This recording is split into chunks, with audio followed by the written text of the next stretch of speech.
तो आइए दोस्तों, अब सीधे चलते हैं हैथवे केबल्स के चार्ट के ऊपर। यहाँ आप देख सकते हैं 26, 27 और 28 अप्रैल को किसी ने भारी मात्रा में स्टॉक की डिलीवरी उठाई है। हैथवे केबल्स पिछले 6 महीने के अपने निचले स्तरों पर ट्रेड कर रहा है और इसी निचले स्तरों का फायदा उठाते हुए कोई भारी मात्रा में स्टॉक को एक्यूमुलेट कर रहा है। हैथवे केबल्स अपने 20 दिनों के मूविंग एवरेज को काफी अच्छी तरह से फॉलो करता है। यहाँ जो गुलाबी रंग की रेखा आप देख सकते हैं, यह इसका 20 दिन का मूविंग एवरेज है। यह नीली रेखा पिछले वर्ष इसके लिए एक रेजिस्टेंस का काम कर रही थी और जब इसने मई 2020 के आसपास इसको वॉल्यूम के साथ में तोड़ा तो यह इसके लिए रेजिस्टेंस का काम करने लग गई और लगभग 1 साल बाद यह पुनः अपने उसी सपोर्ट रेखा के आसपास में आके कंसोलिडेट हो रहा है, जो कि 23 रुपये 80 पैसे के लगभग दिखाई दे रही है। अगर यह अपने प्राइस एक्शन को फॉलो करने में सक्षम रहता है तो इसका नेक्स्ट टारगेट 34 रुपये के लगभग होना चाहिए, जो कि इसके लिए एक रेजिस्टेंस का काम कर रही है। और अगर यह उन स्तरों को भी तोड़ने में कामयाब होता है तो इसका नेक्स्ट टारगेट करीब 48 रुपये के आसपास में आएगा, जो कि इसकी लंबी अवधि की एक रेजिस्टेंस के रूप में काम करती है। और पिछले 4 सालों में यह 3 बार उसको टच करके वापस रिवर्स हो चुका है। आइए अब देखते हैं एक दूसरा महत्वपूर्ण सेटअप पे हैथवे केबल्स कैसा परफॉर्म कर रहा है। यहाँ आप देख सकते हैं हैथवे केबल्स का रेनको चार्ट। जो लंबी अवधि के निवेशक होते हैं वो रेनको चार्ट को अधिक महत्व देते हैं, क्योंकि इसके अंदर प्राइस एक्शन पर पूरा फोकस होता है।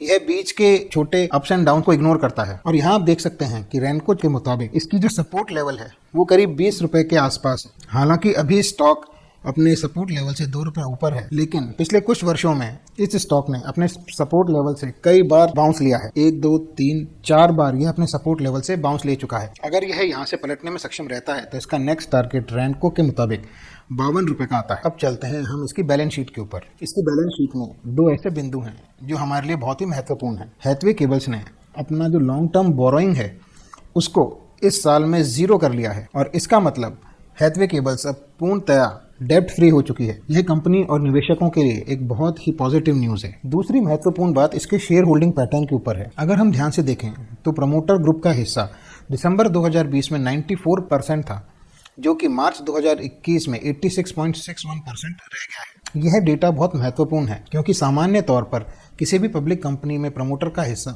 75% से ज़्यादा नहीं हो सकता है। तो आइए सबसे पहले देखते हैं इसके प्रमोटर्स में कौन कौन सम्मिलित हैं। और जैसा कि हम यहाँ देख पा रहे हैं, रिलायंस ग्रुप हैथवे केबल्स का प्रमुख प्रमोटर है। 2018 के एंड में रिलायंस ने हैथवे को खरीद लिया था और यह ट्रांजैक्शन शेयर होल्डिंग के अंदर मार्च 2019 के एनुअल रिपोर्ट में दर्शाया गया है। रिलायंस की 3 जियो सब्सिडरीज इस कंपनी की प्रमुख प्रमोटर है और रिलायंस ने यह हिस्सा इसके पुराने रहेजा ग्रुप के प्रमोटरों से खरीदा है, जिनकी होल्डिंग दिसंबर 2018 के बाद में काफी घट गई है। हालांकि कुछ हिस्सा अभी भी उनके पास में कायम है। तो फिर दूसरा सवाल ये उठता है कि इसके प्रमोटर किस मजबूरी में अपना हिस्सा कम कर रहे हैं। जैसा कि हम सब जानते हैं कि सेबी की गाइडलाइंस के अकॉर्डिंग प्रमोटर का हिस्सा 75% से ज्यादा नहीं हो सकता है और यही कारण है कि रिलायंस को अपना शेयर होल्डिंग हिस्सा 75% के नीचे लाना पड़ेगा। और जैसे कि पिछले वीडियो में मैंने आपको बताया था कि हैथवे केबल, डैन नेटवर्क और टीवी 18 ब्रॉडकास्ट का मर्जर अब टल गया है और तीनों कंपनी अब स्वतंत्र रूप से ट्रेड करेंगी। अगर यह मर्जर नहीं टलता तो रिलायंस के प्लान के अकॉर्डिंग ये तीनों कंपनियां मिलकर एक बड़ी कंपनी बन जाती, जिसके शेयर अलग से ट्रेड होते,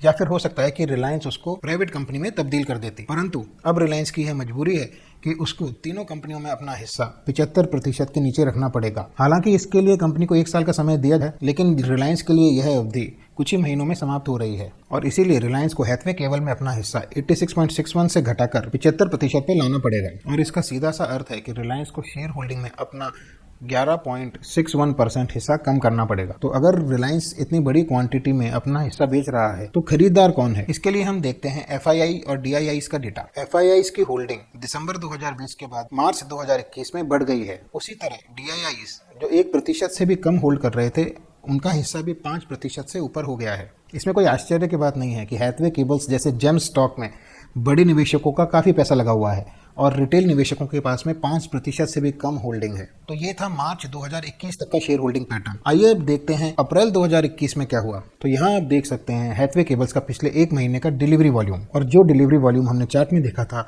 वह एनएससी के डिलीवरी वॉल्यूम से भी कंफर्म होता है। 26 अप्रैल, 27 अप्रैल और 28 अप्रैल को डिलीवरी वॉल्यूम में भारी उछाल देखने को मिला और जिसकी एवरेज प्राइस लगभग 22 रुपए के आसपास थी। इस डेटा से हमें यह जानकारी मिलती है कि किसी बड़े निवेशक ने हाल ही के दिनों में काफ़ी भारी मात्रा में शेयर्स की डिलीवरी उठाई है और इन बड़े निवेशकों में जो एक नाम सामने आया है वह गवर्नमेंट ऑफ सिंगापुर का है। गवर्नमेंट ऑफ सिंगापुर ने 27 अप्रैल को हैथवे केबल्स के 1,60,00,000 शेयर 22 रुपए के भाव पे खरीदे हैं। गवर्नमेंट ऑफ सिंगापुर ने पिछले एक साल में 2 और कंपनियों में निवेश किया, जिसके माध्यम से वह 124% और 43% का मुनाफा अब तक कमा चुकी है। गवर्नमेंट ऑफ सिंगापुर के निवेश बहुत ही विश्वसनीय होते हैं और इसको देखते हुए लगता है कि हैथवे केबल्स भी इन्हीं रास्तों पर अग्रसर है। अगर उसका ये निवेश सफल रहता है तो हैथवे केबल्स में भी भारी उछाल देखने को मिल सकता है। तो आज के लिए बस इतना ही। जल्द मिलेंगे दूसरे ज्ञानवर्धक वीडियो में। इस वीडियो के माध्यम से मेरी आपको कोई निवेश की सलाह नहीं है। इस डिस्क्लेमर को आप कृपया ध्यानपूर्वक पढ़ लें। स्टॉक मार्केट में निवेश से पहले अपने वित्तीय सलाहकार की सलाह जरूर लें। वीडियो देखने के लिए धन्यवाद।